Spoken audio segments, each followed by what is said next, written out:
Shalom, shalom, shalom, bien-aimés du Seigneur. Nous bénissons notre Dieu qui est Père, Fils et Saint-Esprit pour le souffle de vie qu'il nous donne, pour la bonne santé, pour la grâce qu'il nous donne de nous retrouver dans sa présence, pour l'adorer en esprit et en vérité et pour écouter encore sa parole. Alléluia. Sa parole qui est esprit et qui est vie. Amen. Et donc, mon ami, mon frère, ma sœur, nous sommes donc en 2026. C'est l'année donc de la restauration pour la gloire de Dieu. Amen. Et le Saint-Esprit, dans sa grâce-là, nous conduit justement à voir ce que signifie donc la bénédiction de la restauration. Et le dimanche passé, le Seigneur Saint-Esprit, dans sa grâce, nous a permis donc de comprendre que l'un des désirs, l'une des volontés de Dieu, c'est que nous soyons restaurés, notre vie soit restaurée. Amen. Et ce dimanche-là, il nous donne encore un autre thème, un autre message. Il est intitulé, tu peux le noter, le désir de Dieu, deux points, restaurer ma famille. Amen. Le désir de Dieu, deux points, restaurer ma famille. Alléluia. Nous lisons donc 2 Samuel chapitre 6, verset donc 11. 2 Samuel chapitre 6, verset donc 11, mon frère, ma sœur. Alors, la Bible dit, l'arche de l'Éternel resta 3 mois dans la maison d'Obed-Édom de Gath, et l'Éternel bénit Obed-Édom et toute sa maison. Alléluia. Donc je répète, l'arche de l'Éternel resta 3 mois dans la maison d'Obed-Édom de Gath, et l'Éternel bénit Obed-Édom et toute sa maison. Alléluia. Donc ce verset est tiré donc est placé dans un contexte bien précis où David, le Seigneur avait déjà accordé la royauté donc au roi David qui régnait. Et l'arche de l'Éternel ne se trouvait pas justement, il était ailleurs. Donc l'arche de l'Éternel, c'est le symbole de la présence de Dieu, de la suprématie de Dieu, donc parmi les enfants d'Israël en son temps, dans l'Ancien Testament. Et justement, lorsque David va entreprendre justement toutes les démarches nécessaires pour ramener l'arche de l'Éternel, donc justement là où ils étaient en Israël. Et ce qui va se passer, c'est qu'il va avoir donc un incident qui va survenir. Et lorsqu'il ramenait l'arche là, il y a un qui a été donc foudroyé comme ça, qui a été frappé de mort parce qu'il tentait donc l'arche qui avait une forme physique, d'accord? C'était comme un coffret, d'accord?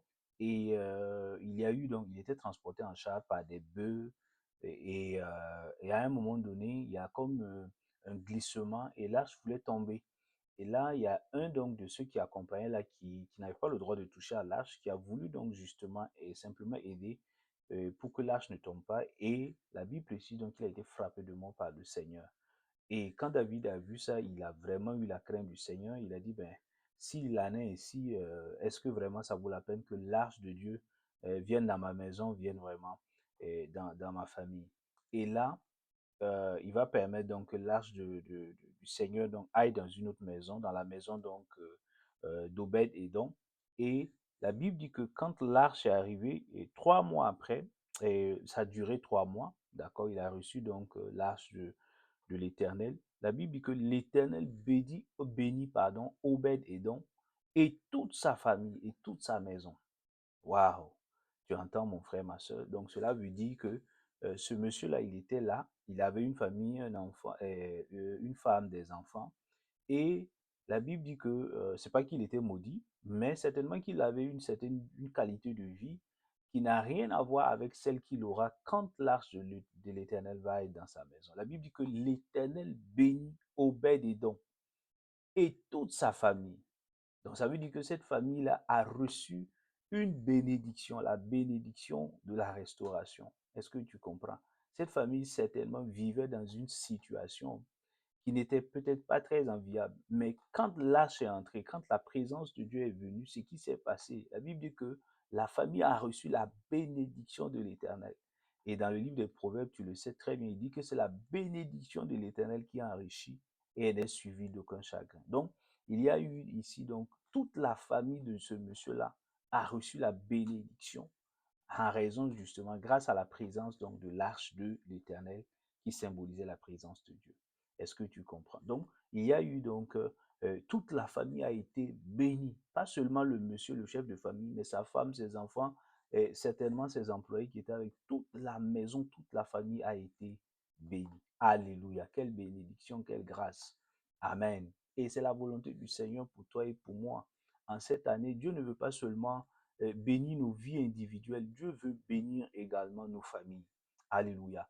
Oh, je prie dans le nom de Jésus que le Seigneur bénisse ta famille. Que le Seigneur, de la même manière que l'Éternel a béni la famille d'Obed-Édom. Alléluia. Que le Seigneur bénisse ta famille dans le nom de Jésus-Christ de Nazareth. Que toute malédiction qui était là soit ôtée, brisée par le sang de Jésus et que la bénédiction du Seigneur soit ta portion, soit la portion de ta famille, de ta maison, au nom de Christ Jésus. Amen. Alors ça, c'était juste pour placer le contexte donc du verset pour que nous puissions comprendre et avancer, mon frère, ma soeur. Alors nous allons voir trois aspects, alléluia, à la lumière donc des Saintes Écritures. Le premier point, tu peux le noter, va concerner justement, nous verrons les différentes attentes ou les différents projets donc du Seigneur concernant justement envers la famille. Dieu a des projets envers la famille. Quels sont les projets de Dieu concernant la famille? Ça, c'est d'abord la première chose. La deuxième chose, nous verrons après les différentes relations que Dieu désire restaurer dans nos différentes familles. Voilà, donc nous allons les voir à la lumière donc, des Saintes Écritures et nous croyons que le Seigneur nous fera beaucoup de bien à travers sa parole. Amen. Alors donc tu peux le noter, quels sont les projets de Dieu envers la famille? Alléluia. Donc Dieu, à l'origine, tu sais que, alléluia, avec Adam et Ève, il n'y avait pas beaucoup de familles. Dieu va bénir donc et ils vont se multiplier. Alléluia. Dans le plan initial de Dieu, Dieu, alléluia, aussi bien il a des projets pour les personnes, Jérémie chapitre 29, verset 11 là, Dieu a également des projets pour les familles. Alléluia. C'est pourquoi on ne doit pas se marier donc à tout hasard, n'importe comment. Non, parce que la famille fait partie du projet de Dieu. Dieu a des projets à l'égard de la famille. Alléluia. Donc, et nous allons le voir. Donc, quels sont les projets de Dieu envers la famille? Amen. Et premièrement, première idée, tu peux le noter. Dieu, le premier projet de Dieu, c'est de sauver la famille. Voilà. Pour toute famille qui est sur cette terre, Dieu a ce projet-là de sauver donc cette famille. Alléluia. Sauver de quoi? De qui? Sauver donc du péché et de la mort. Alléluia. Le péché qui conduit à la mort éternelle, pas la mort physique. La mort, c'est la séparation éternelle avec Dieu. Est-ce que tu comprends? Après donc notre pèlerinage terrestre là. Alléluia. Est-ce que tu comprends? Et nous le voyons dans Actes chapitre 11, là, verset 14. Actes chapitre 11, verset 14, où il dit, crois au Seigneur Jésus-Christ, toi et toute ta famille, toute ta maison, vous serez sauvés. Tu vois? Donc, et l'exemple ici que l'on peut prendre toujours dans le livre des Actes des Apôtres, il y a un monsieur qui s'appelait Corneille, qui avait une femme, des enfants, une famille là. Et le Seigneur va envoyer un de ses serviteurs justement, et pour que ce monsieur-là se repente de ses péchés et qu'ils reçoivent le salut en Jésus-Christ de Nazareth. Alléluia. La Bible dit, quand tu prends le passage là, la Bible dit que ce jour-là, quand le serviteur est venu, il a prêché la parole, le Saint-Esprit est venu sur eux. Ils ont reçu donc, alléluia, le pardon de leurs péchés. Ils ont reçu le salut en Jésus-Christ. Corneille et toute sa famille, donc, ils ont été sauvés. Et ça, c'est le plan de Dieu, c'est le projet de Dieu pour toute famille, pour ta famille, pour la mienne. Alléluia. Dans nos familles, nous ne connaissons pas le Seigneur. Beaucoup de familles ne connaissent pas encore le Seigneur. C'est dommage, c'est malheureux.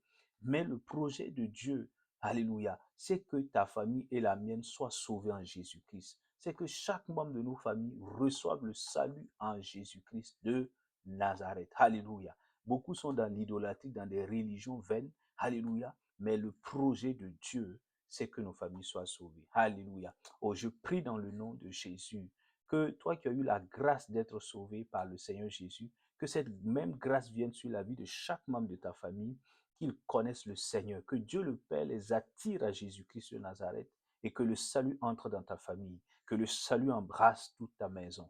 Au nom de Jésus-Christ de Nazareth. Amen. La Bible dit encore en deuxième point que Dieu a le projet de voir ma famille, nos familles, lui est totalement consacré. Alléluia. L'appartenir totalement, lui est totalement consacré.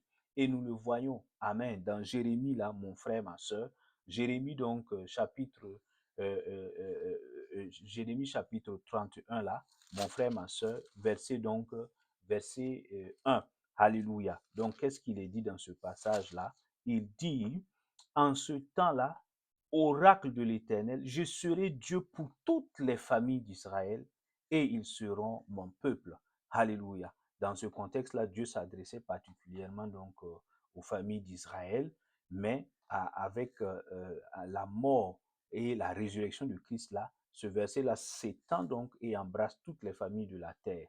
Est-ce que tu comprends, mon frère, ma soeur? Il dit, je serai le Dieu pour toutes les familles. Amen. Donc Dieu veut être le Dieu de toutes les familles. Ça veut dire que le projet de Dieu, c'est que toute famille qui est sur cette terre-là puisse appartenir au Seigneur, puisse reconnaître que c'est le Seigneur qui est son Dieu. Alléluia. Et se mettre à part donc pour ce Seigneur-là. Alléluia. Parce que consacrer veut dire mettre à part. Alléluia. Et justement, est-ce que tu comprends, mon frère, ma soeur? Donc, et ils vont pouvoir justement donc et avoir cette alliance-là avec le Dieu vivant. Amen. Généralement, nos familles ont des alliances avec d'autres choses. D'autres familles sont athées, d'autres familles donc adorent des choses qui ne sont pas des dieux, etc. Mais Dieu veut, et il dit, je serai Dieu pour toutes les familles. Donc Dieu veut que les familles lui appartiennent parce qu'il est le créateur de tout. Malheureusement, souvent, nos familles ne connaissent pas le Seigneur. Donc Dieu veut que nos familles le connaissent et le reconnaissent comme le Dieu vivant. Est-ce que tu comprends? Donc, tu vois, il dit, je serai Dieu pour toutes les familles. Oh, je prie dans l'autorité du nom de Christ Jésus, que ta famille appartienne au Seigneur Jésus-Christ, que ta famille lui soit totalement consacrée au nom de Jésus, que nos familles qui appartenaient à des idoles, que ces liens d'attache-là soient brisés au nom de Jésus, et que nos familles, je prie maintenant que nos familles soient rattachées au Seigneur Jésus, qu'elles aient l'alliance avec le Dieu vivant, au nom de Christ Jésus. Amen. Alors, le troisième projet, tu peux le noter, Dieu veut à ce projet-là de voir, alléluia, nos familles l'adorer, alléluia, l'adorer. Et nous pouvons le lire dans le psaume là, tu comprends mon frère, ma soeur, psaume donc, psaume chapitre 22, mon frère, ma soeur, psaume 22, verset donc verset donc 27 ou 28 selon les versions. Est-ce que tu comprends, mon frère, ma soeur? Alléluia. Donc, il dit justement, euh, verset 28, psaume 22, 28, toutes les extrémités de la terre se souviendront de l'Éternel et se tourneront vers lui. Toutes les familles des nations se prosterneront devant sa face. Tu entends? Donc, Dieu désire, son projet, alléluia, c'est que toute famille sur cette terre puisse se prosterner devant lui.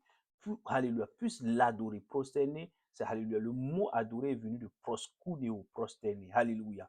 Se soumettre entièrement au Seigneur. Et donc là, il veut, Dieu désire, Dieu veut, c'est sa volonté parfaite. Alléluia. Et c'est son projet parfait, c'est dans son plan, dans son dessein, de voir donc toute famille sur cette terre-là se prosterner devant lui, reconnaître et l'adorer, reconnaître qui il est. Alléluia. Est-ce que tu comprends? Alors, est-ce que nous, nos familles, adorent vraiment le Dieu vivant? Non, la réponse n'est pas certaine. Dans beaucoup de familles, de par le monde entier, alléluia, chaque famille donc adore quelque chose qui n'est pas forcément quelqu'un ou quelque chose qui n'est pas forcément le Dieu vivant. Amen. Et le projet de Dieu, justement, c'est que ces familles-là abandonnent leur idolâtrie et viennent au Seigneur. Alléluia. Dans 1 Chronique, là, 16, 28, il va dire, ben, famille des peuples, rendez gloire à l'Éternel, rendez gloire et honneur à l'Éternel. Amen. Je prie dans le nom de Jésus que nos familles donc puissent abandonner toute forme d'idolâtrie et qu'elles viennent se prosterner devant l'Éternel, le Dieu vivant. Amen. Et qu'elles puissent l'adorer en esprit et en vérité au nom de Jésus. Amen. Alors, le quatrième point là, c'est que Dieu a pour projet justement de voir nos familles marcher selon sa parole.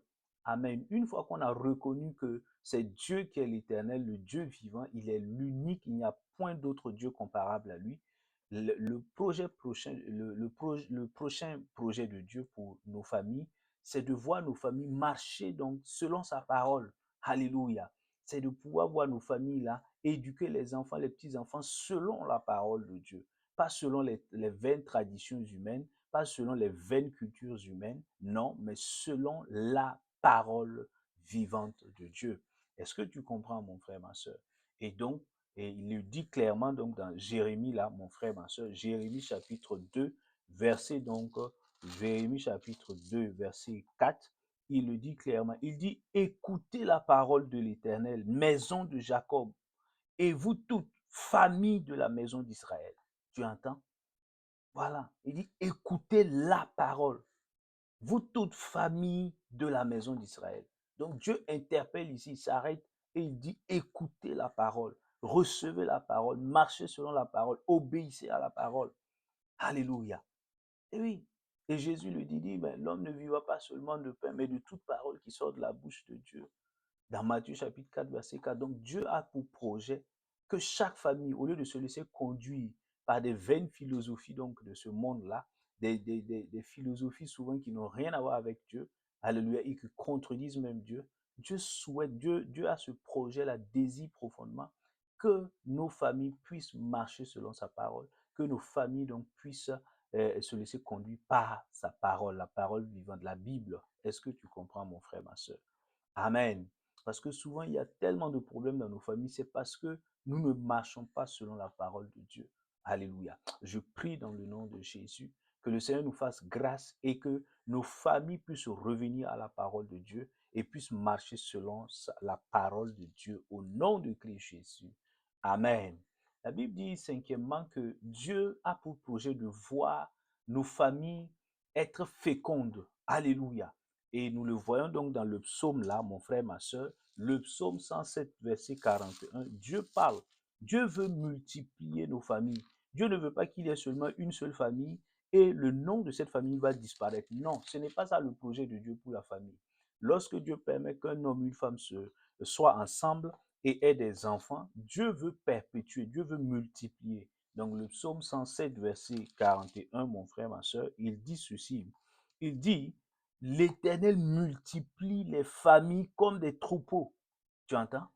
Il multiplie les familles comme des troupeaux. Donc Dieu a pour projet donc de rendre nos familles fécondes. Alléluia. Qu'il y ait donc des enfants, les enfants de ses enfants, les enfants des enfants des enfants. Alléluia. À plusieurs générations. Est-ce que tu comprends? Dieu veut multiplier. C'est le projet de Dieu. Alléluia. Il veut les multiplier, pas seulement en nombre, mais aussi dans les différents domaines. Alléluia.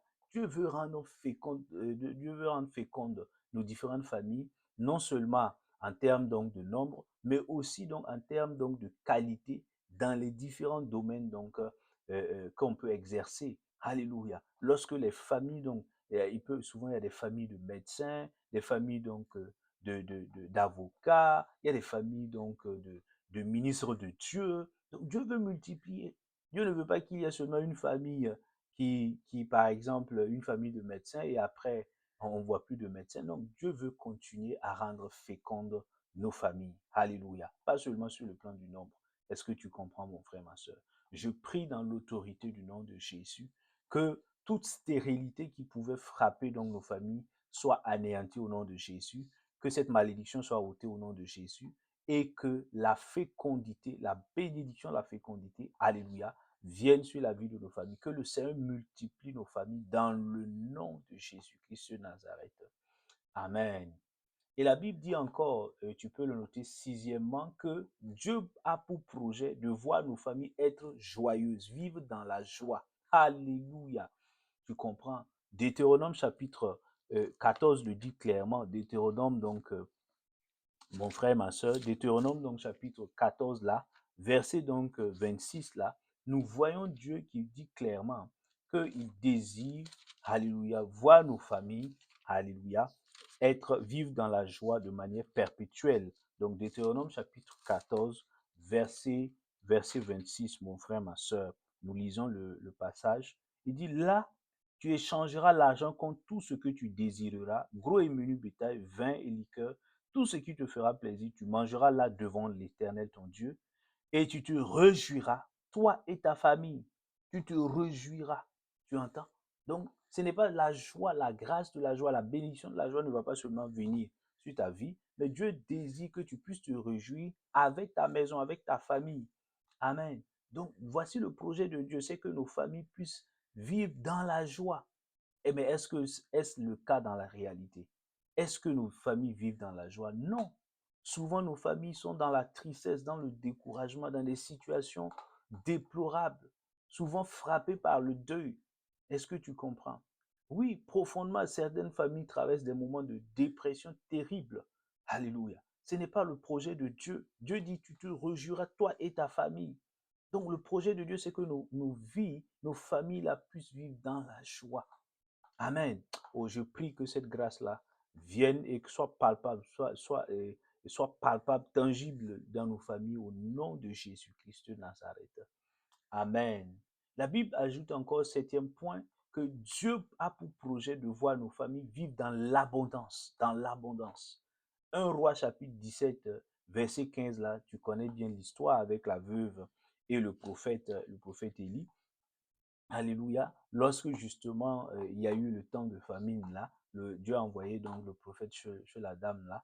Et il y a eu donc justement avec l'obéissance de la femme aux prescriptions et aux ordonnances donc du prophète là. Et la femme a obéi et la Bible dit qu'elle a eu à manger, elle et toute sa maison. Alléluia. Alors que la famine les menaçait. Leur vie était engagée. Est-ce que tu comprends? Mais là, la Bible dit que la bonne dame qui était veuve et toute sa famille, toute sa maison, ils ont eu de quoi manger à satiété. Alléluia. Donc le plan de Dieu, c'est que nos familles vivent dans l'abondance. Le projet de Dieu, c'est que nos familles vivent dans l'abondance à tous égards. Alléluia. Et quand Jésus dit dans Jean 10 là, je suis venu afin que vous ayez la vie, que vous ayez la vie en abondance, et cela fait partie, cela va au-delà des simples personnes, cela engage également les familles. Alléluia. Est-ce que nos familles vivent dans l'abondance? Beaucoup de familles vivent dans la précarité, dans la vulnérabilité, dans la pauvreté, dans la misère. Ce n'est pas le plan de Dieu. Alléluia. Je prie dans le nom de Jésus que nos familles puissent, alléluia, accepter le Seigneur et qu'elles puissent marcher selon le Seigneur et vivre l'abondance divine au nom de Jésus. Amen. La Bible dit encore que Dieu veut voir, il a pour projet de voir nos familles être protégées. Oui, Dieu veut assurer une protection à nos familles. Chaque famille donc qui est sur cette terre, Dieu veut. Pourquoi être protégé? Parce qu'il y a le mal, il y a le malin. Le malin, c'est Satan. Il y a des démons, il y a des méchantes personnes, alléluia, qui refusent de se repentir et qui ne souhaitent faire que du mal aux autres. Alléluia. Donc Dieu veut les protéger. Et nous le voyons dans Job chapitre 1, verset 10. Quand Satan s'est promené, il a vu que Job et toute sa maison étaient protégés par Dieu. Il va dire à Dieu, Satan va parler, il dit à Dieu clairement, n'as-tu pas protégé Job et sa maison? Tu entends? Donc, il y avait une haie, il y avait un mur de protection autour donc, de la famille de Job, de la vie de Job et de toute la vie de sa famille. Et qui faisait que Satan ne pouvait pas venir porter atteinte à la vie de cette famille-là. Alléluia.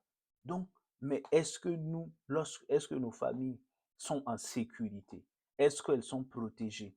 Non, beaucoup de familles ne sont pas protégées, ne sont pas en sécurité. Pourquoi? Parce qu'elles n'ont pas le Seigneur, elles ont rejeté le Seigneur Jésus. Est-ce que tu comprends? La sécurité est en Jésus. Alléluia. Donc, tu ne peux pas sécuriser ta famille dans des pratiques donc occultes, dans de la magie. Non, mon frère, ma soeur, il faut venir au Seigneur. Alléluia. Donc, il dit, Dieu a pour projet de voir nos familles être protégées. Amen. Et ne pas subir donc les attaques. Les attaques peuvent venir sous forme de mort prématurée, de maladies incurables humainement, de malédictions, d'abominations. Alléluia. Et souvent, c'est un schéma, c'est un pattern qui se reproduit de génération en génération. Tu peux constater dans une famille que elles répètent les mêmes tares, les mêmes vices, les mêmes abominations. Alléluia. Cela ne vient pas de Dieu. Dieu veut protéger. Alléluia. Nos familles des attaques du malin. Amen. Donc, je prie que tu acceptes le Seigneur Jésus afin que toute ta famille, alléluia, aille sous la protection, soit caché en Jésus-Christ de Nazareth et bénéficie de sa sécurité, de sa protection. Au nom de Jésus. Amen. Neuvième point, il dit que Dieu a pour projet de voir donc nos familles être un canal de bénédiction pour les autres. Oui, alléluia. Dieu bénit et quand il bénit là, il veut également qu'on soit des canaux de bénédiction pour les autres. Est-ce que tu comprends? Et là, nous lisons donc dans le psaume là, le psaume, mon frère, ma soeur, le psaume 68, verset 6 ou verset 7, c'est selon les versions, mon frère, ma soeur. Le psaume donc 68 là, verset donc 6 ou 7 selon les versions. Est-ce que tu comprends? Donc, mais il dit que Dieu donc, alléluia, verset 6, verset 7 ou verset 8, alléluia, selon donc les versions, psaume 68, verset 6 ou verset 7. Il dit, le Père des orphelins, le défenseur des veuves, c'est Dieu dans sa sainte résidence. Dieu fait habiter les solitaires dans une maison. Alléluia. Et il fait sortir les prisonniers pour leur satisfaction. Mais, donc tu vois, il dit, Dieu fait habiter les solitaires dans une maison, dans une famille. Il y a des gens, et dans d'autres versions, il dit que Dieu donc accorde une famille à ceux qui sont abandonnés, ceux qui sont rejetés. Donc Dieu veut utiliser le projet de Dieu pour la famille. C'est que la famille, toute famille sur cette terre, soit un canal de bénédiction pour les plus vulnérables, pour les pauvres, pour les démunis, les rejetés de la société. Alléluia. Donc il dit, il fait habiter les solitaires dans une famille, dans une maison. Amen. Donc Dieu veut bénir les familles afin que ces familles-là soient des canaux de bénédiction. Est-ce que c'est souvent le cas? Non, pas toujours. Je prie dans le nom de Jésus que ta famille devienne un canal de bénédiction pour les autres au nom de Jésus. Que nos familles deviennent des canaux de bénédiction au nom de Jésus. Amen. Et pour terminer sur ce point-là, la Bible précise que Dieu a pour projet de bénir nos familles. Alléluia. Nous l'avons lu dans 2 Samuel 6, verset 11 là. Mais nous le voyons également avec Abraham. Dieu dit, mais toutes les familles de la terre seront bénies en toi. Donc la volonté de Dieu, le projet de Dieu, c'est de voir chaque famille recevoir la bénédiction de Dieu. La bénédiction de Dieu, c'est une chose qui apporte une qualité donc supérieure. Alléluia. Et souvent même c'est en quantité également. Mais ça apporte donc ça améliore la qualité. Alléluia. La bénédiction de Dieu améliore la qualité de la vie d'une personne, d'une famille, d'une nation, etc. Est-ce que tu comprends? Donc Dieu veut bénir ce que Obed Edom et sa famille n'avaient pas. Lorsque l'arche de l'alliance est entrée, ils ont reçu cela. Alléluia. Ils ont reçu cela. Tu comprends, mon frère, ma soeur? Oui, ils ont reçu cela. S'il manquait quelque chose, dès que la présence de Dieu est venue, dès que la bénédiction de Dieu est venue, ils ont reçu ce qui leur manquait. Alléluia. Qu'est-ce qui manque dans nos familles? Alléluia. C'est parce que la bénédiction de Dieu n'est pas là. Si la bénédiction de Dieu vient, ce qui manquait est comblé de manière surabondante au nom de Jésus. Et je prie que cela soit la portion de nos familles au nom de Jésus-Christ. Amen. Alors, deuxième point, mon frère, ma soeur, tu peux le noter. La deuxième idée, donc, et ça, c'est vraiment à la lumière des Saintes Écritures, là, nous pouvons répondre à la question de savoir quelles sont les différentes relations, alléluia, qui existent dans nos familles que Dieu désire restaurer. Amen. Ça veut dire qu'il y avait donc, si Dieu veut restaurer, cela suppose avant tout qu'il y avait des relations qui étaient dégradées, détériorées. Alléluia. Il y avait le tissu donc relationnel était décousu. Et Dieu désire recoudre, Dieu désire restaurer. Même pas recoudre, parce que recoudre, on voit encore les cicatrices. Dieu désire restaurer. Est-ce que tu comprends, mon frère, ma soeur? Quelles sont ces relations-là? Et la Bible donc nous indique un certain nombre de relations dans nos familles que Dieu désire restaurer. Alléluia. Premièrement, la Bible dit que Dieu désire restaurer la relation entre les parents.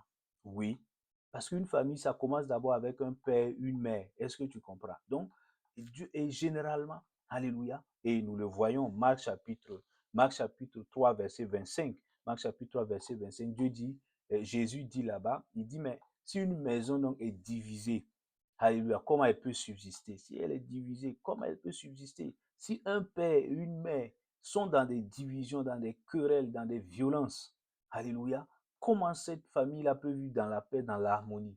Ce n'est pas possible.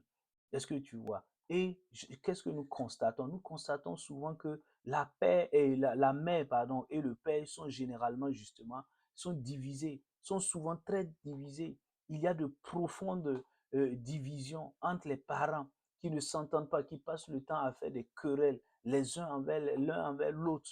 Alléluia. Et la maison, donc, il n'y a pas d'harmonie. Est-ce que tu comprends? Et Dieu désire restaurer justement cette relation qui est brisée entre les parents. Dieu veut restaurer. Alléluia. Est-ce le cas dans ta famille? Alléluia. Donc, mon frère, ma soeur, pendant que tu ouvres ton cœur et que tu as la foi, je prie dans le nom de Jésus que le Seigneur, qui est le restaurateur par excellence, qu'il restaure la relation donc entre tes parents au nom de Jésus. Que cette haine qui existait entre eux disparaisse au nom de Jésus. Que l'amour de Dieu donc puisse les réconcilier, qu'ils puissent se pardonner et être en bon terme et avoir des relations cordiales au nom de Jésus-Christ de Nazareth. Amen. Alors, le deuxième point, la Bible dit que Dieu désire restaurer la relation entre les enfants. Oui, les frères, les sœurs, alléluia. Et nous pouvons prendre l'exemple de Ésaü et de Jacob dans l'Ancien Testament. Il y a plusieurs autres exemples, comme l'exemple de Joseph et ses frères, David et ses frères, etc. Mais nous allons prendre le cas typique, illustratif donc de Ésaü et de Jacob. Genèse 27, 41. Dans ce passage-là, Genèse 27, 41, on voit Ésaü qui en veut. Alléluia. Il y a eu des antécédents parce que Jacob, donc, par ruse, a volé le droit d'aînesse, a pris le droit d'aînesse donc de Ésaü. Il a reçu la bénédiction paternelle et Ésaü était furieux. Alléluia. D'avoir perdu donc cette bénédiction-là, n'avait pas reçu cela. Donc, il a commencé à nourrir des sentiments de haine, de méchanceté et même, il voulait tuer Jacob. Donc, Jacob a fui loin de la maison. Donc, et il va s'écouler de nombreuses années où les deux donc vont rester profondément divisés. Alléluia. Et Ésaü donc avait beaucoup de colère, d'amertume, de rancune donc contre Jacob. Donc il y avait entre la fratrie était divisée, il n'y avait pas de paix. Mais gloire soit rendue à notre Seigneur Jésus-Christ. Dans Genèse 33, 1 à 4, Genèse 33, 1 à 4, nous voyons un retournement de situation. La bénédiction de la restauration vient visiter donc cette fratrie-là. Et lorsque Jacob est en train de revenir à la maison, alléluia, dans son pays, ce qui va se passer, son frère, alléluia, jumeau là, Ésaü, va venir, alléluia, à sa rencontre. Mais lui, il avait peur parce que quand ils se sont quittés il y a des années, c'était plein, donc il y avait beaucoup de haine, il y avait beaucoup donc de division, de querelles, et il pensait donc qu'il allait lui faire du mal. Mais quand, alléluia, il ne savait pas que la bénédiction, la restauration avait visité donc Ésaü. Alléluia. Et Dieu, dans sa grâce, donc, les avait visités. Est-ce que tu comprends? Et ce qui va se passer, son frère Ésaü, qui était rempli de colère, de haine, alléluia, il va pardonner à son frère et il va aller l'embrasser.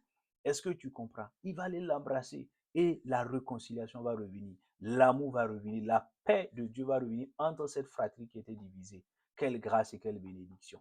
Je prie dans le nom de Jésus que toi également qui pouvais vivre ces situations-là, dans la famille, les frères et les sœurs se haïssaient, se jalousaient, se méprisaient, et se querellaient. Alléluia. Je prie dans l'autorité du nom de Jésus que Dieu restaure maintenant les relations entre frères et sœurs. Que Dieu restaure les relations entre frères et sœurs.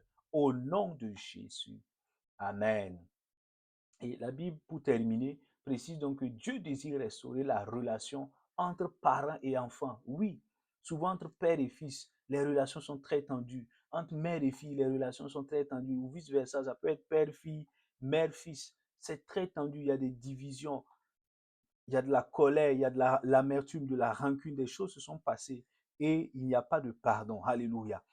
Quelqu'un peut faire 10 ans, 15 ans sans avoir les nouvelles de son père, de sa mère et de son fils, de sa fille, parce qu'ils sont en mauvais termes. Alléluia. Donc, Satan veut diviser donc les familles. Est-ce que tu comprends? Mais Dieu, dans son amour, donc, veut restaurer les familles, veut ramener ce que les familles avaient perdu, l'amour qu'il y avait. Alléluia. Et c'est ce qui s'est et l'exemple, nous voyons le cas. Alléluia. Ce n'est pas quelque chose d'utopique. David, dans la Bible, nous voyons David avec son fils Absalom. Alléluia. Son fils va se lever comme ça. Et c'est vrai qu'il y a eu des antécédents et il y a eu des situations entre les deux. Et Absalom va commencer véritablement à haïr son père et à vouloir sa mort, à orchestrer, à comploter pour le tuer et régner et prendre sa place de roi. Tu comprends? Donc, et dans la vie, ça arrive. Dans nos familles, nous voyons souvent donc ces divisions fondamentales-là entre parents et enfants. Mais ça, ce n'est pas le projet de Dieu, ce n'est pas le désir ni la volonté de Dieu. La volonté de Dieu, c'est que les parents et les enfants puissent avoir des relations cordiales, puissent avoir qu'il y ait de l'amour, qu'il y ait donc de la paix, l'unité entre les parents et les enfants. Amen. Donc je prie dans l'autorité du nom de Christ Jésus que, oh, les relations tendues qu'il pouvait avoir entre toi et tes parents, que le Seigneur restaure au nom de Jésus, que la haine disparaisse, que la colère disparaisse, que les divisions disparaissent, que la méchanceté disparaisse. Oh, je prie que le Seigneur touche les cœurs, qu'il ramène les cœurs des pères donc à leurs enfants, qu'il ramène les cœurs des enfants à leurs parents, au nom de Jésus-Christ de Nazareth, par la puissance du Saint-Esprit. Amen. Nous nous arrêtons là, mon frère, ma sœur. Je prie et je bénis ta semaine. Je déclare donc que ta semaine est bénie. Tu marches donc et tu dans le miraculeux, dans le surnaturel divin. La joie divine est ta portion. La victoire du Seigneur est ta portion. Au nom de Jésus. Amen. Alors, shalom, shalom, shalom. Nous nous retrouvons par la grâce de Dieu la semaine prochaine là. D'ici là, que la grâce du Seigneur continue de t'accompagner. Amen, amen, amen.